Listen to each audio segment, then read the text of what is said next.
Imagine omukazi okuwanika omukono waggulu nga enkwawa zo zaaguba. Kuba mwakafaananyi nga gw'omu ku bakyala be bapostinze nga ovaamu ekyovu mu nkwawa, nga enkwawa zo envundu zakwata ekyo ekizigiro ekiddugavu. Muganda wange tobeera victim, nze wendi okubanga ntereeza ekyo ekizibu kyo. Eno remedy gye ngenda okulagirira ogenda kubanga ogikola buli lunaku, ntegeeza everyday okumala weeks 3 zokka bwe ziti.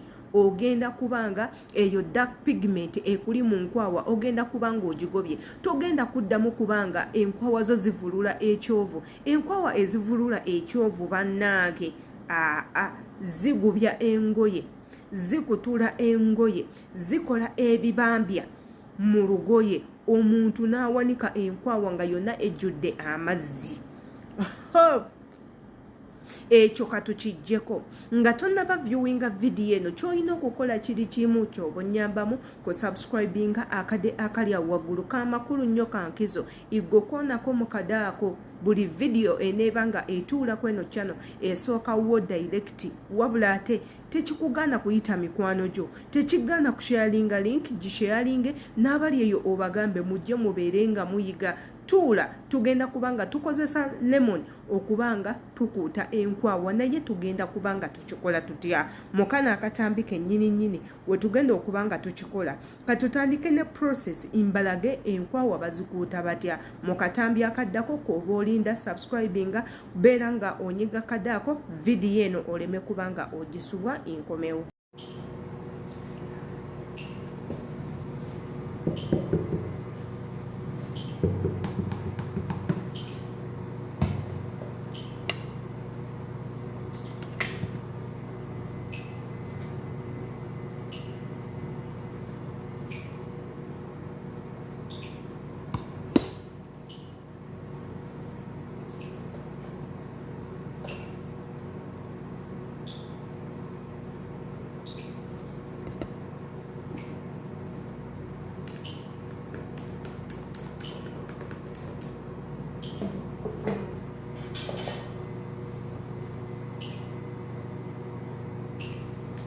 Let's start.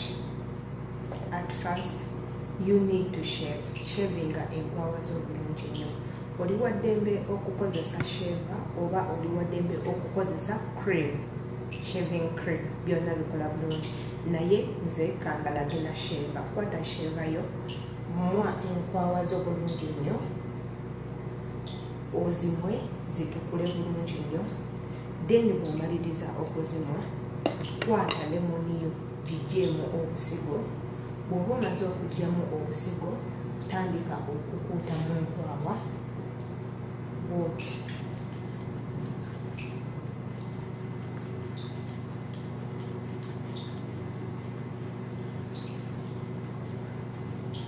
Twala obudde bwo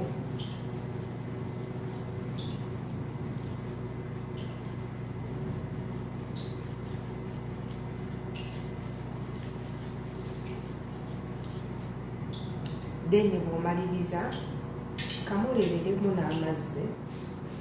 Ey'okubiri kuuta,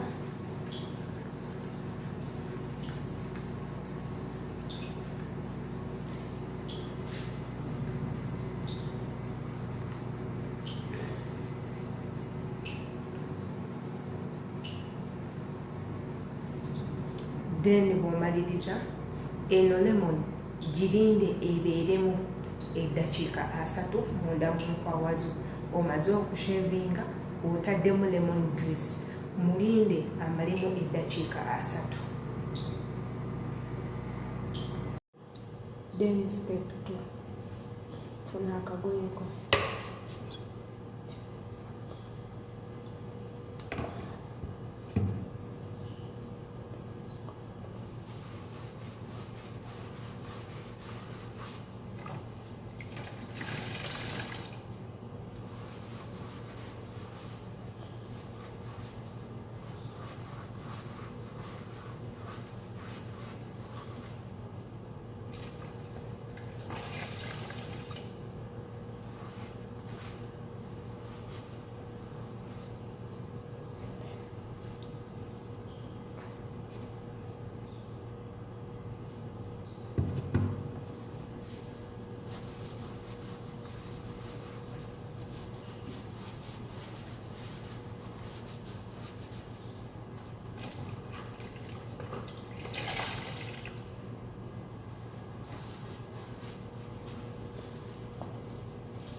ndowooza olabye process otya bw'olina okubanga okozesa lemon. Abantu abasinga musobya process eno ey'okukozesa lemon ne mubamu oli n'akugamba nze lemon endeeta ebitulututu mu nkwawa oba mu bitundu byange ebyekyama buli wengikozesa naye nga obeera ogikozesezza bubi. Woba ogikozesezza bulungi nga wenkulaze togenda kuddamu kukaaba. Ekyo nno kikole buli lunaku. Integeeza every day.